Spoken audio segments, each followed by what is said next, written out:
Good day. Welcome to Fairfield County Talk Radio. I'm John Marino, and we are made possible by our title sponsors here at Fairfield County Talk Radio, Tough Lawn Service, and Fairfield County Tick Control. Also made possible by a variety of other people like Ecosystems, Irrigation and Lighting. Also, Gutter Brothers Home Services, MDM Sanitation. Good Morning Wilton, got to check that out online. Also, Earthscapes, Landscape Management and Development, Apollo X Pest Control, Dagny's Real Estate, the Wilton Chamber of Commerce, and special thanks to Entergy for all they have done throughout the years supporting our communities throughout the tri-state area. Now today, on the Cup of Joe Political Show, we are joined by Ryan Fazio. Ryan was the Republican candidate for the Connecticut State Senate, District 36, covering Greenwich, also New Canaan, and part of Stamford. He narrowly missed getting elected to the post last November, lost by about 3 points in the general election. He is a writer. He is an investor. Ryan Fazio, welcome to Fairfield County Talk Radio, and I have to ask you straight up, what did it feel like to lose such a close race? Well, thanks for having me, John. I wanted to win. I was really optimistic about how our community in Connecticut could do with reform and change in state government. So I was disappointed we lost. But as Republicans, we knew that we had enormous headwinds between COVID and the national political scene. For us here in the suburbs of New York City, Fairfield County. We did the best we could. We are really proud of the campaign we ran, and we hope we made a positive influence on people's hearts and minds in doing so. So no regrets. You came oh so close, 51% to 48% with a few percentage points. Yeah, 2.6% difference. Yeah, I know the numbers quite well. Yeah, I mean, that's almost recount territory. Does that make you feel that your message is getting across? Yes, especially with the headwinds and the superordinate issues that were on people's minds, namely national politics and COVID. The long-term issue in Connecticut that still needs to be addressed is the fiscal crisis and the economic stagnation that has plagued our state and the middle class in our state for about a generation now. And that still needs to be addressed and solved. And even though it might not have been the top issue for totally reasonable cause on voters' minds in 2020, it will eventually need to be reckoned with in the near future. And so I'm very proud of the campaign we ran, and I'm optimistic that voters will address those major crises that the middle class is facing in Connecticut eventually. Were you surprised you came so close in such a bedroom community known for being very liberal? No, I thought it was going to be a close race the whole time. I wouldn't have run if I didn't think that we had a chance. We made the decision to launch the campaign before COVID hit. So that changed a lot of things, but it never changed our devotion to the community and our sense that we had a real shot and that people would listen to our message. And that ended up being the case. And it was one of the closest races in Connecticut. I think it was the closest defeat for any Republican candidate in the state Senate in Connecticut. So, it was difficult running against an incumbent who is a very capable campaigner and a savvy political mind. We were outspent, but we worked really hard, and so I wasn't surprised that it was close. Mm-hmm. That's Alex Kesser, correct, who has the position? Alex Kesser, correct. She's in her second term in the state Senate. In her second term, she was reelected again in such a narrow race, in the race you ran. How has Governor Ned Lamont handled the pandemic in Connecticut, statewide? I think the results are mixed. I think he's done a better job than a lot of his neighboring governors, including Phil Murphy and Andrew Cuomo. I would agree with you on that. You would agree with me on that? I would. Good, common ground. I appreciate that he took the leadership in the past few weeks, announcing that the state would open in May. I don't want to take too much credit, but Murphy and Cuomo announced that they were opening the state the day after my New York Post article, which we'll discuss, was published. Which we are going to talk about. Yes. And I'm obviously being partially sarcastic, but I think the area where Lamont has done the best is in the vaccine rollout. He pledged to make it as simple and unbureaucratic as possible and get as many shots into as many arms as possible, with a focus on the elderly, who obviously have the highest mortality rate. Because of that, Connecticut has the highest vaccination rate in the country. I think we were the first in just the past day or two to reach 50% of the adult population, and we have in excess of 80% of 65 plus citizens inoculated now. So that's very positive. But on the other hand, there were some cases where he was too stringent in his sustained public health restrictions that I don't think saved lives. Connecticut still has one of the highest mortality rates in the country. But because of those restrictions, which didn't save lives, we also now have tied for the third highest unemployment rate in the country, which Connecticut cannot afford.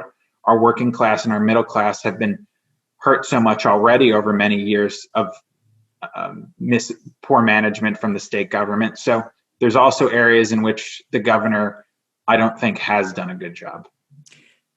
Has Connecticut, New York, and New Jersey working together the way they have supposedly, did these three states rely too much on each other throughout all of this? I understand it's regional and they kind of have to act together because it's easy to get from one state to another, yet each state is individual. Did these states act too much in consort, or maybe not enough in consort together?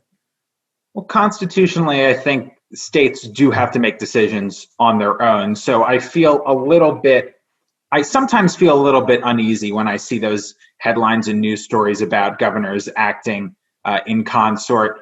But ultimately, the most important question is whether or not they're making the right decisions. And I think the results show that those three states had among the highest mortality rates in the country, but they also have the weakest economies in the country, in part because of the policies that were advanced by Murphy, Lamont, and Cuomo. Mm-hmm. And so ultimately what matters to voters is results, especially the public health, but secondarily the economy. And I think on both of those fronts, those states did not succeed. Connecticut might have done slightly better than the other two, especially when you consider vaccination. New York is still lagging in the vaccination space. But overall, the results are what matter most, and the results are not very impressive for our three neighboring states. So why have these mortality rates in these three states, despite all the lockdowns, et cetera, been so high? So some of the studies that I cite in my New York Post article. So my New York Post article ran on Sunday. It was lockdowns destroyed livelihoods without saving Open lives. And shut case against progressive leadership, Ryan Fazio. Jobs are stuck basically in neutral, if that. Yes. And those were the sub headlines that were written by the editors. And I do welcome your listeners to read the whole piece. And I try to use as much data as possible. Some of the studies, three scientific studies that I cite in addition to my own research, say that things like obesity and population density were the biggest determinants of mortality in states. There's a lot about this horrible disease and pandemic that we won't learn until years from now. But overall, the evidence is that the very heavy-handed public health interventions like extended lockdowns did not have an effect on mortality. There are other things that did influence it, and there's still more that we will probably have to wait to find out. Mm-hmm. Obesity, you talk about that. Now you go down to Tennessee, Alabama, West Virginia, Mississippi, where people eat a lot of McDonald's and Burger King and things like that, and Wendy's, et cetera, and a lot of fried foods that are part of the culture down there. And that is the region of the country where obesity seems to be most locked in. Shouldn't that have affected the numbers down there a bit more if we're basing it somewhat on obesity at least? So again, there's a couple of the studies that are linked in the article, which actually look more across countries than across states, and that's where their findings come about. I don't know the exact correlation between states and obesity, so I don't want to render a verdict on that exactly. But obviously, the number one influence on mortality during COVID was age.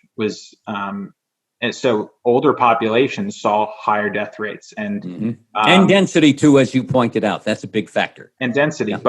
but a state like Utah, for instance, which has a very young population, saw very low mortality rates, and northeastern states have relatively older populations, and that could also have influenced the higher mortality rates. Mm-hmm. Ryan Fazio here on Fairfield County Talk Radio. Ryan ran for the state senate in Greenwich and the New Canaan area, part of Stamford, too, last November for District 36. He was narrowly defeated in his attempt to unseat the incumbent. He is a Republican. He wrote an article in the New York Post a few days ago about COVID, the effect on local economies across the tri-state region, the effect on our regional economy in the Northeast, and the effect on the economy across the country. A look at economics and medical numbers, too. What induced you to put pen to paper on this? I've been tracking these numbers, both the health of state economies, the mortality rate from COVID, and state policies related to lockdowns and related to general economic policies.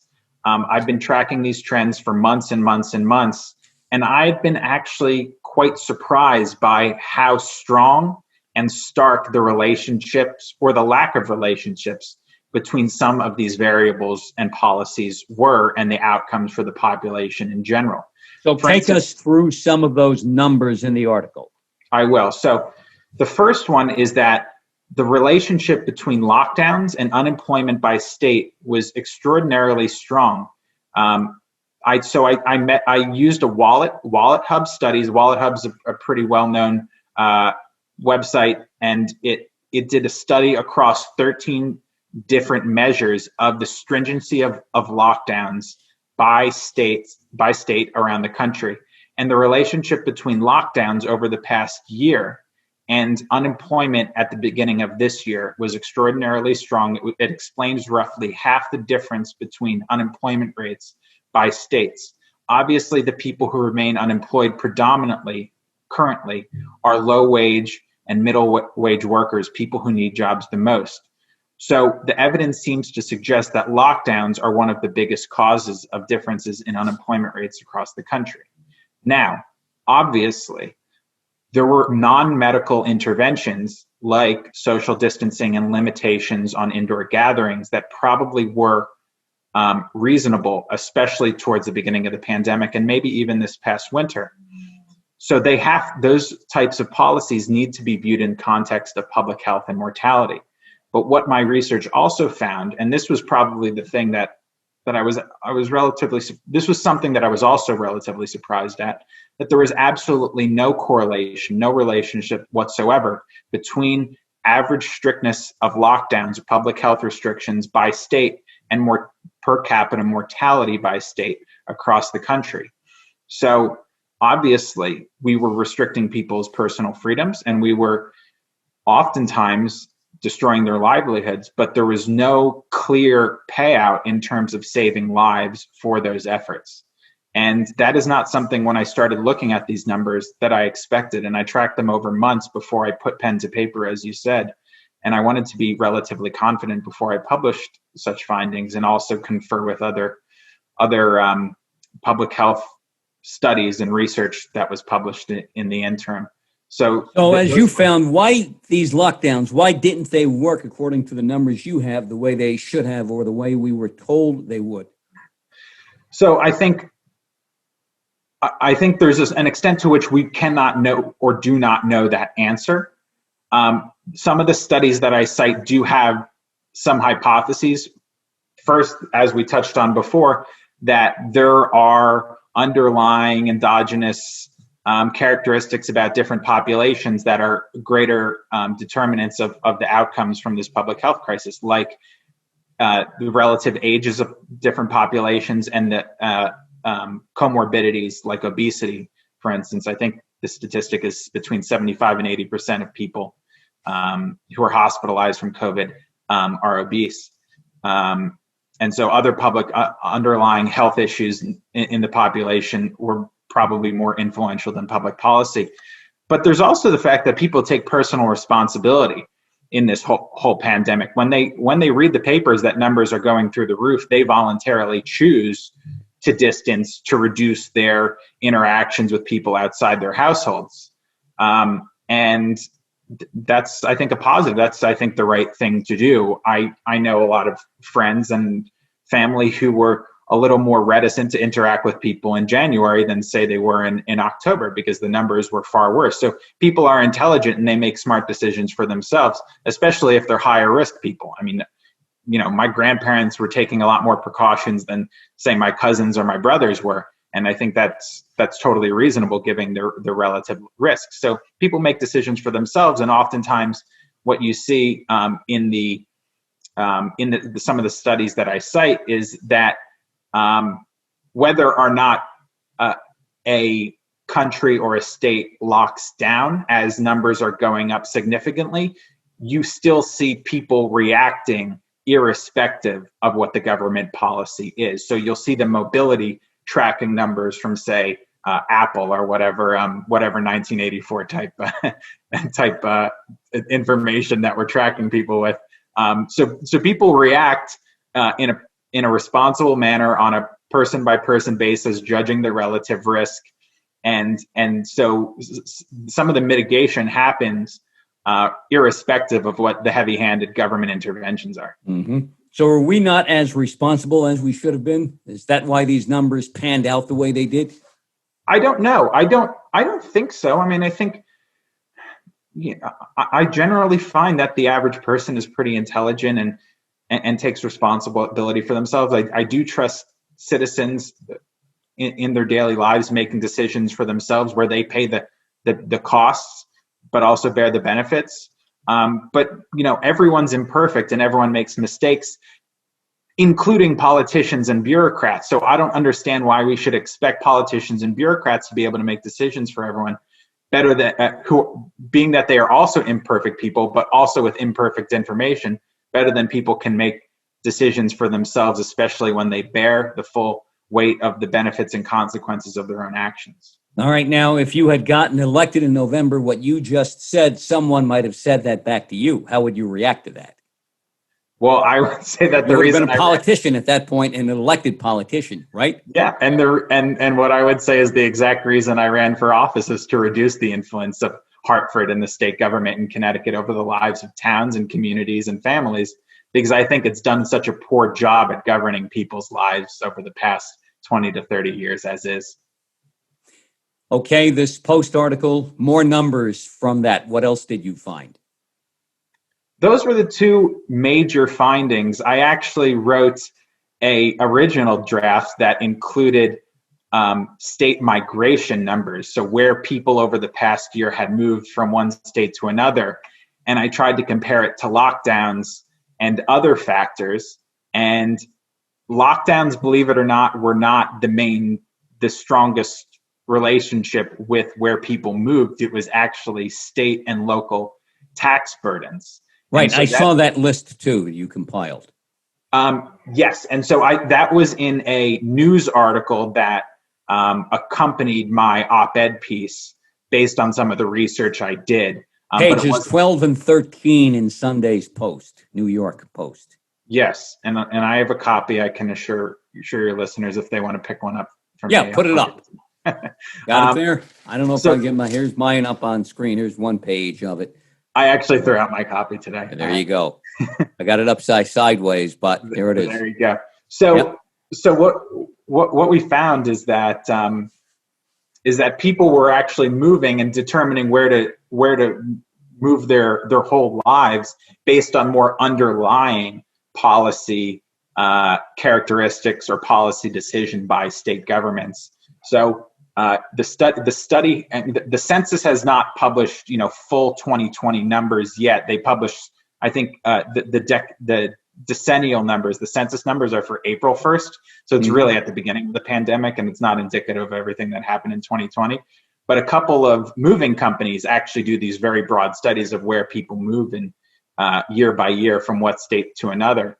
And a lot of the low tax southern and western states saw population increase substantially in the past year, while other states with very high tax burdens like New York and Connecticut and New Jersey and California, as nice as the weather is in California, people were leaving those states. And part of the reason has to be that it's more difficult to see yourself living and prospering in a state where the government makes it so expensive to live, takes such a large share of your paycheck, inhibits job creation and opportunity, and so on.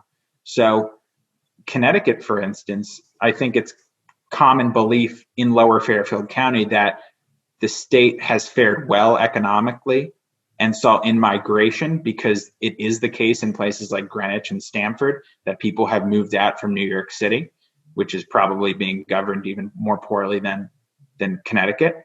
But people around the state outside of Fairfield County have actually moved out of the state, because if they lose their jobs or see their wages garnished or have the option to work remotely, not go into an office every day, they're going to choose a place that's more inexpensive to live, that's more that has lower taxes and so on. So if you can work from home 30 minutes away from your old office, what's not to say that you can't move halfway across the country to work? And you see generally better public policy there, attracting families. So that's something else that was discussed in the paper, though not in my op-ed. Some of those out and in numbers were shocking. Movers taking, let's say, use the number 100% for in and out with a state. Some of those states you mentioned, 70% out. Yeah, I mean, again, it's United Van Lines was the study I cited, and there's a very strong relationship with the Atlas Van Lines company that also did a similar study. So the fact that there was some replicability in those two studies, makes me think that there's a lot of validity to the numbers. The census eventually will release 2020 and 2021 numbers in the coming year or two. So we'll be able to learn more. But I think there has to be given some credence to people who are predicting exactly this happening on the onset. I mean, I wrote an op-ed in Greenwich Sentinel, which is a local paper, back in May or June, saying that yes, we see people moving from New York City to Greenwich and Stamford and New Canaan and Fairfield County because of the pandemic. But if we do not fix the underlying crisis of economic opportunity in our state, in the long run, people will still leave. And so in order to make the middle class and working class prosper in states like New York and Connecticut and New Jersey, we need to still see the same reforms to public policy and economic policy in particular that have been necessary for many years. And they might be more necessary now if more people are working from home and can live anywhere in the country, irrespective of where their employer is located. Is there a worry that those who moved to Connecticut from New York City after we get the all clear, or pretty much to the all clear with the pandemic, maybe a year, maybe 2 years down the road, will go back home, so to speak? Totally. I mean, I think, we've seen in other cities that rents have already started to go up. I don't think I've seen those numbers indicating the same as happened in New York City. And I think New York is dealing with some other problems like public order and crime increasing. And I hope the new mayor, maybe it's Andrew Yang, will address those problems, and that more people. And New York's a great city, and I love New York City, and I hope it prospers, and I hope it returns to full glory. But it's going to take active, positive decision-making from elected officials and the voters who choose them in order to make that happen. I think part of what my research and my writing was meant to communicate is that there's no predetermination, or there's no destiny. Voters and public and elected officials need to actively choose the right measures in order to create a fertile ground for families to move and jobs to be created and people to prosper and be safe. Ryan Fazio is a Republican, was the candidate for the 36th state senatorial district last November in southwestern Fairfield County, Greenwich, New Canaan, part of Stamford. And he is a writer and investor. He joins us here on Fairfield County Talk Radio. Wrote quite an impressive article in the New York Post a few days ago about the correlation between economics, jobs, unemployment, and people moving in and out of the tri-state area and more liberal areas of the country throughout the course of the COVID pandemic. What about the standpoint of someone comes to you and says, you know, Ryan, we understand the numbers are down in this region when it comes to unemployment, when it comes to getting people back to work, when it comes to getting businesses open and up and running again, maybe the way they should be. What about public health? Isn't that first and foremost, and we did what we had to do? I think it is first and foremost, and that's why I made sure that I accompanied my analysis with an analysis of mortality and public health, because people's lives do come first. And so if the information or the data had said that lockdowns or very strict and sustained public health regulations and restrictions saved lives, I would have to say in my analysis in my article that there was a trade-off. That was a difficult trade-off, but there was a trade-off nonetheless. But what the information has revealed is that the high degree of restrictions that were pursued by governors in the Northeast, like Cuomo and Murphy and Lamont, did not have a positive effect on mortality, did not significantly reduce COVID deaths in our states. So we paid an enormous price to people's personal freedoms and to people's livelihoods and to the state's long-term prosperity in locking down for over a year in a severe way without saving lives. That's what the data says. That's what the science seems to say. And I think there needs to be a reckoning with that, especially when you see the media really only, the mainstream media, really what you see in the main newspapers, with a couple exceptions, and on TV, who are telling you otherwise, who are, you know, when beaches open in Florida, even though all the science says that when you're in the sun and when you're outside, there's not significant or any measurable spread or communication of the disease, that you see the media basically shaming people or calling people out for being outside. So I think the media needs a reckoning in addition to our elected officials. So what's the solution to all of this? How do we get the economy to move again locally in Connecticut and throughout the Northeast and in those other regions of the country where it's really bogged down? How do we get the economy moving? How do we get people back to work, yet keep people safe so we don't have to do this again? If we had to do it again, I think it'll be even worse next time around. Yeah, well, I think we need as significant and rapid dissemination of vaccines as possible. And there's no bigger cheerleader for these vaccines than I. And I mentioned to you before that I got my second shot on Sunday and was resting up a little bit yesterday, but I'm feeling good and fresh and energized today. Connecticut's done a very good job with disseminating the vaccines, and it's probably the leader in the country at this point. Lamont basically took a very simple approach to getting as many shots into as many arms, prioritizing the elderly who had the highest mortality rate, and that was enormously positive. New York did not do a good job. They had a lot more rules. They had a lot more carve-outs for different groups, public sector workers, and so on. And I think their senior citizens are only 65% or 67% vaccinated as of yesterday, when I was looking at the statistics, compared to 83 or 84% in Connecticut. So Cuomo and New York have done a bad job at that. That's really the solution to the public health crisis, is the vaccinations. Okay. And so go ahead, continue, and then I'm going to come back with something for you. And so the solution for the economy is to alleviate the lockdowns and the restrictions, and again, as I mentioned before, a day after the New York, my article in the Post, New Jersey and New York announced that they are going to alleviate the restrictions. And I think that's a positive development, even though so many mistakes were made already. And then these states also need to improve their long-term public policy, especially their economic policies, reducing the ridiculous tax burdens on middle class and working class people. New York has the highest taxes in the country, and Connecticut has the second highest, and New Jersey's not that far behind. Connecticut and New Jersey also have enormous unfunded pension liabilities for government employees, and also enormous debt burdens that are an anvil around the neck of taxpayers and taxpayers to come.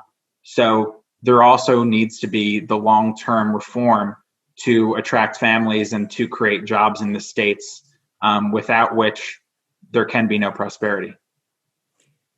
Sports teams and leagues, Major League Baseball, NBA in particular, are using 85% as their herd immunity figure. And we keep hearing 70, mostly we've heard 85 publicly, back to 70.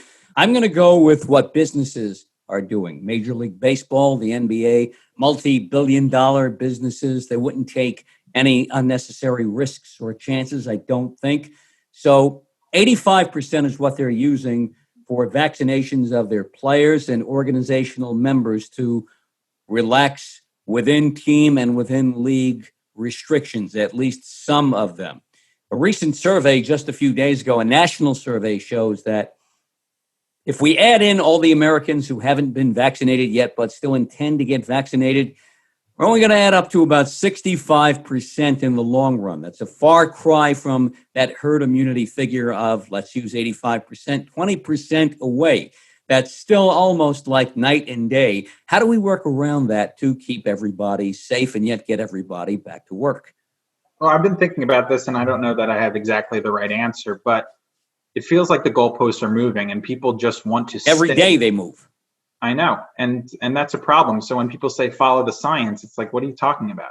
You're changing science changes every day. It's inexact. Well, that's not when people say when people tell us. When people say I believe in science, like there's a textbook with all these answers in it that you just need to read from. I mean, they're not telling the truth to the public, that these are difficult questions with enormous trade-offs.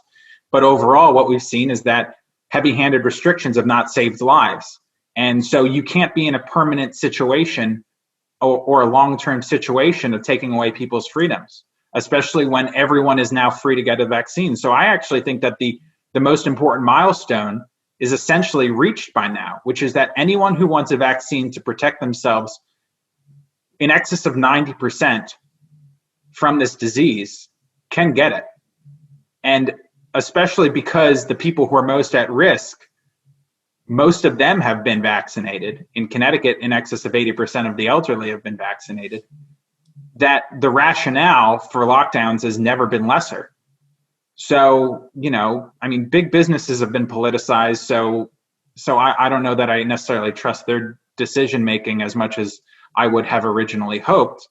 But even if football and baseball, if MLB and NFL are making the same calculation as NBA and NHL, their science is already wrong, because the Major League Baseball and NFL stadiums are mostly outside. So there's much less risk, and that has to be taken into account, unless they're just trying to virtue signal to people. I mean, listen, we need to give people their freedom back. We need to give people their livelihoods back while protecting people. And the only real long-term way to protect people was a vaccination.